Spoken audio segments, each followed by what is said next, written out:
성도에게 있어서 정말 중요한 것 중 하나가 바로 믿음에 대한 표현일 것입니다.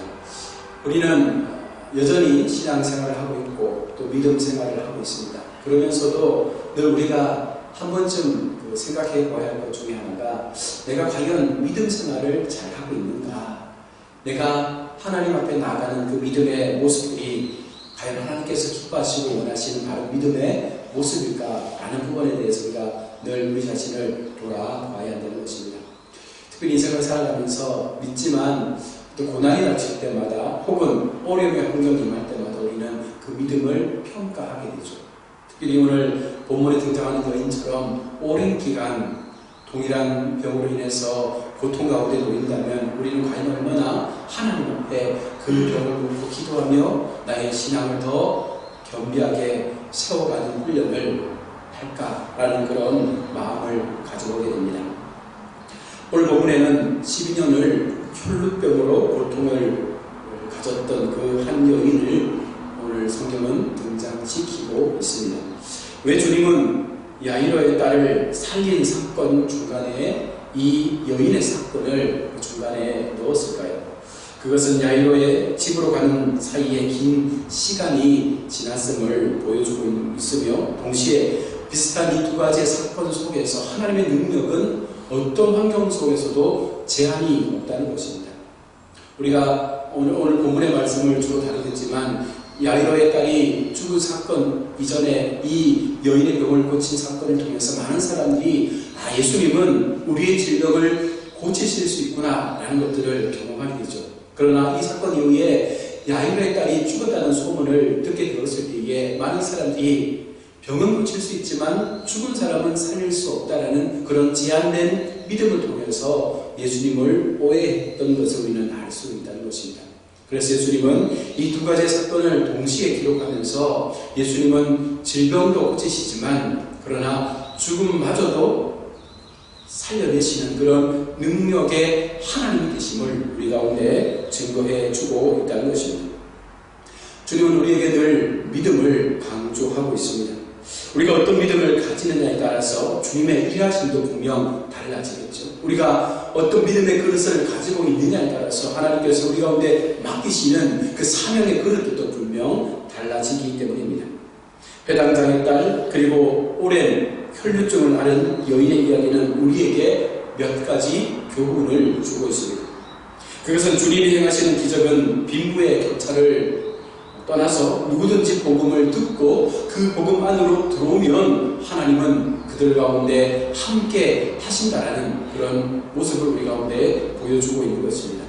가난하다고 해서 복음을 외면하는 것이 아니라 하나님의 복음은 가난하던 후하던 병중에 있던 건강한 삶 가운데 있던 동일하게 그들이 복음 안으로 들어와서 그 복음을 믿고 그 복음의 말씀처럼 우리가 행하면 하나님은 우리 속에 놀라운 기적의 역사를 베풀어 주신다는 것입니다.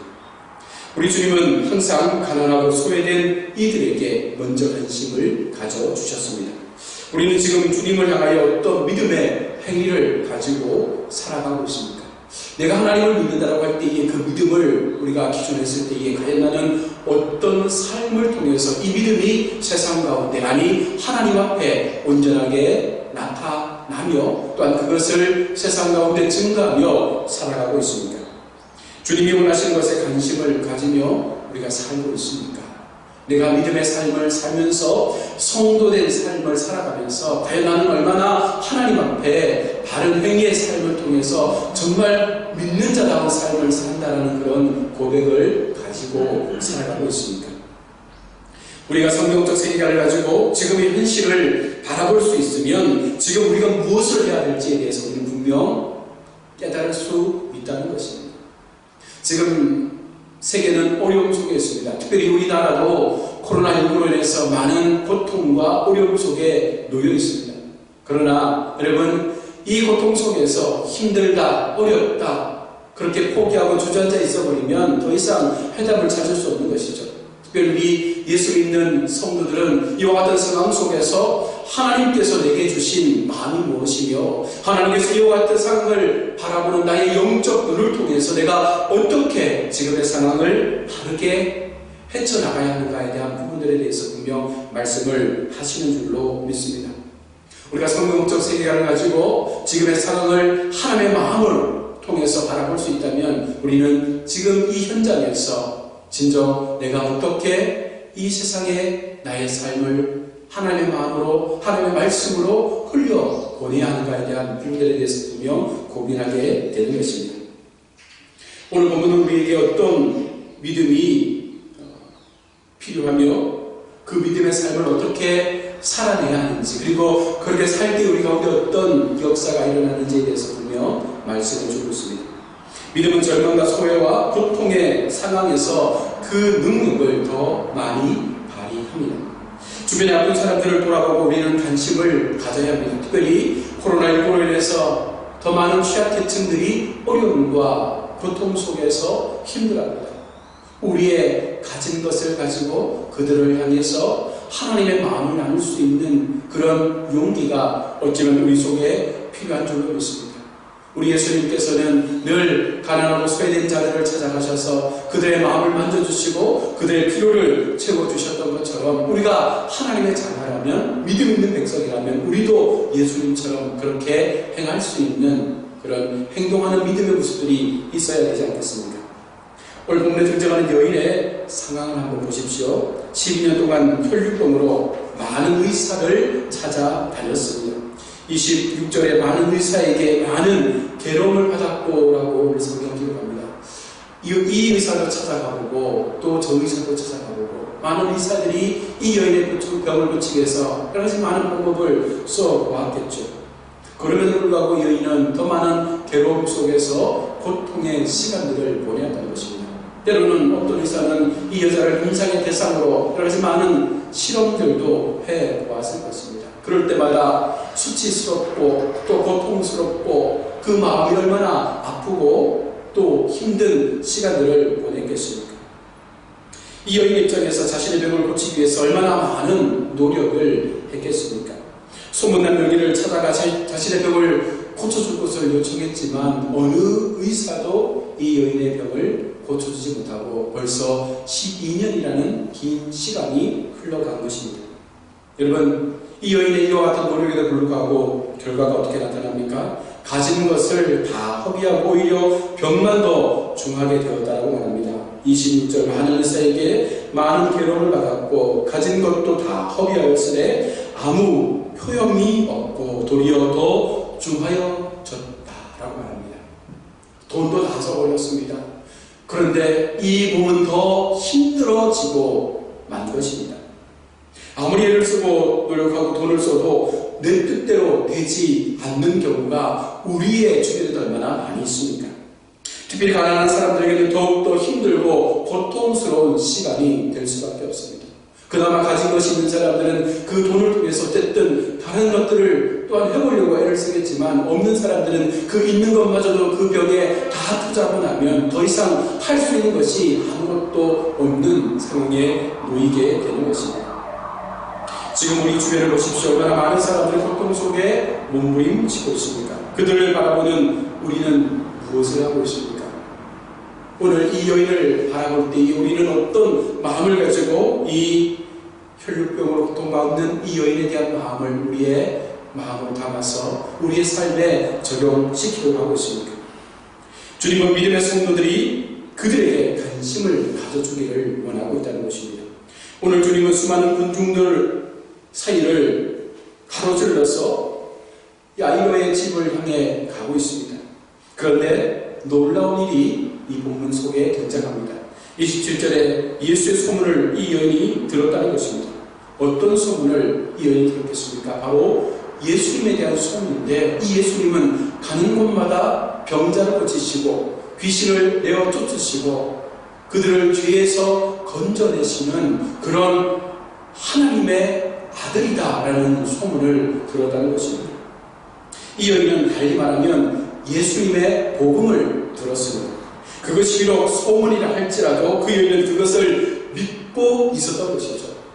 여러분, 오늘 우리 속에도 어쩌면 우리는 아무런 의미 없이 소문처럼 그렇게 예수님을 전하고 복음을 세상 가운데 던져버리지만 그 복음이 소문을 타고 누군가에게는 들려지게 된다는 것입니다. 그런데 그 누군가가 절박한 상황 속에서 그 소문을 들었을 때에 그것이 그 사람에게 복음으로 깊이 와닿게 되어지고 그것을 믿음으로 그가 예수님을 찾는 순간 그에게는 놀라운 하나님의 기적의 역사가 나타나게 된다는 것입니다. 믿음은 복음이 들려질 때에 나타나게 되는 것입니다. 복음이 들려지면 확신하게 되고 그것이 능력으로 나타나게 되는 것이 바로 오늘 우리 가운데 보여주는 이 말씀의 교훈입니다. 그런데 우리가 여기서 한 가지 기억해야 할 것이 있습니다. 복음을 듣는다고 해서 모든 것이 끝난다는 것이 아닙니다. 믿음은 반드시 우리에게 그의 합당한 행동을 요구하고 있는 것입니다. 이 여인은 우리 가운데로 비집고 들어가서 예수님의 옷자락에 손을 대었습니다. 많은 사람들은 생각합니다. 저게 믿음이라고? 지금 12년 동안 어떤 의사도 고치지 못했던 그 병을 고치기 위해서 단순히 예수의 소문을 들었고 그 소문을 듣고 난 이후에 그 여인의 마음속에 내가 저분에게 찾아가서 저분의 옷자락만 만져도 내 병이 고쳐질 거라는 그 여인의 고백을 듣는다면 어쩌면 세상 사람들은 비웃음을 칠 것입니다. 저게 믿음이라고? 저게 과연 의미 있는 행동일까? 그러나 이 여인은 그 마음속에 예수님의 옷자락이라도 만지면 내 병이 고침받을 거라는 확신이 그 속에 있었던 것입니다. 너무나 단순한 행동입니다. 그러나 주님은 그 여인의 이 단순한 행동에 능력을 베푸셨고 12해를 앓았던 혈루병의 근원이 마르는 역사가 그 여인 가운데 나타나게 된 것입니다. 믿음은 단순한 일입니다. 믿음은 모두가 사소하게 생각하는 그 행동에서부터 시작되는 것입니다. 우리는 오해합니다. 하나님 앞에 믿음을 내세우기에 뭔가 거창하고 눈에 보이고 뭔가 대단한 것들을 보여줘야 하는 것들로 생각하지만 예수님은 그렇게 말씀하지 않습니다. 우리 속에 진정한 믿음은 작지만 그것이 사소하게 보이지만 그것을 우리가 행동함으로 인해서 정말 더 하나님 앞에 말씀 앞에 순종하고 그 말씀을 통하여 내 인생의 삶이 바뀔 수 있다는 그 우리의 작은 수고와 헌신을 하나님은 기대하고 있다는 것입니다. 믿음은 단순함에서부터 시작되는 것입니다. 주님은 우리에게도 이 여인의 믿음의 행동을 담기를 원하고 있다는 것입니다. 여러분, 주님 앞에 우리는 어떤 믿음의 행동을 보여주고 있습니까? 지금 나에게 처한 어려움의 상황 속에서 과연 나는 주님 앞에 어떤 마음을 가지고 어떤 행동으로 주님을 찾아 나서고 있습니까? 믿음은 생각으로 끝나서는 안 됩니다. 믿음은 반드시 행동이 따라야 합니다. 그러하기에 우리가 진정으로 주님을 사랑한다면 믿음의 백성답게 예수님께서 그랬던 것처럼 우리도 가난한 사람들을 향해서 우리의 선한 행동들을 주님의 이름으로 감당해야 되고 우리 주변에 소외되고 연약한 사람들에게 내게 있는 것들 가운데 작지만 그것을 나눌 수 있는 마음을 가질 때에 이것이 진정 우리에게도 기적의 역사가 되어진다는 것입니다. 믿음의 결과가 무엇입니까? 먼저는 오늘 34절 말씀에 예수께서 이르시되 딸아 내 믿음이 너를 구원하였으니 먼저는 그의 행동을 통하여 하나님은 그에게 육신의 질병을 넘어서는 영적 구원의 삶, 생명의 삶을 그 여인에게 베풀어 준 것입니다. 이 여인은 자신의 병과 함께 인생에서 가장 중요한 삶의 문제인 이 죄의 문제를 해결받고 하나님 앞에 영원한 구원의 삶으로 나아갈 수 있는 은혜를 경험한 것입니다. 또한 믿음의 결과는 바로 평안을 얻게 되는 것입니다. 예수님 말씀하십니다. 평안이 가라. 여러분, 우리 인생 속에 참으로 중요한 것 중에 하나가 바로 내 마음속의 염려와 근심으로부터 내 인생의 마음이 평안함을 누릴 수 있을 때 그것이 진정으로 값진 복음의 은혜인 것이죠. 아무리 많은 것을 가지며 산다 할지라도 늘 근심과 염려 속에 살아간다면 그 인생이 얼마나 답답하고 힘들겠습니까? 그러하지만 우리가 없는 중에라도 하나님이 주시는 그 평안함의 마음을 통해서 순간순간 내게 허락해 주시는 그 하나님의 마음이 나를 평온케 하시고 나를 감사하는 삶으로 인도해 주시고 내 마음 가운데 영광보다는 더 큰 감사의 삶을 통하여 하나님 앞에 평안함을 누릴 수 있다면 그것이 어쩌면 더 큰 은혜요 복이 되는 줄로 믿습니다. 또한 건강이 회복되는 은혜를 주셨습니다. 이 여인의 죄의 문제에 건강적 부분들이 회복하게 된 것입니다. 오늘 우리도 주님 앞에서 말씀을 듣고 그 말씀의 역사를 우리가 붙잡고 행동한다면 그것은 아주 작은 행동이라 할지라도 우리에게는 기적의 사건을 베풀 수 있는 놀라운 복음의 역사가 되는 줄로 믿습니다. 오늘 12회를 흘릴 줄 알았던 이 여인의 이 작은 행동은 오늘 우리에게 참 많은 것들을 생각하게 해줍니다. 나는 오랫동안 예수를 믿으면서 과연 어떻게 하나님 앞에 나의 믿음의 모습들을 증거하기 위해서, 나타내기 위해서 나는 어떻게 행동하며 살아왔습니까? 나는 생각으로 예수를 많이 믿었지만 그 생각으로 믿었던 예수님에 대한 그 믿음이 얼마나 행동으로 세상 가운데 나타났고 그것을 통해서 하나님의 영광을 드러내는 삶을 살았습니까? 만약 그런 것들이 없었다면 우리의 믿음은 어쩌면 그냥 처음 믿었던 그 한순간에 어린아이의 신앙 가운데 머물러 있는 그런 작은, 아니 어쩌면 더 이상 자라나지 못했던 기형아와 같은 그런 신앙의 모습을 가지고 지금까지 달려온 것이 아닌지 우리는 분명히 신앙을 돌아봐야 할 것입니다. 말씀을 맺겠습니다. 예수님께서는 분명히 우리 가운데 말씀합니다. 너희 가운데 믿음이 있느냐? 너희 가운데 믿음이 있느냐? 너희가 나를 향하여 요청하는 그 믿음의 본질이 무엇인가? 과연 나는 너희에게 어떤 하나님이 되며 너희가 믿는 그 믿음의 모습을 어떠하냐? 우리 가운데 물으실 때에 우리가 분명히 하나님을 향하여 고백할 수 있는 참 하나님의 사랑 앞에 내 작은 이 연약한 행동일지라도 그것을 통해서 하나님의 하나님 되심을 인정할 수 있는 그런 귀한 삶으로 나를 내어드릴 수 있는 우리의 모습이 될 수 있기를 주님의 이름으로 축복합니다.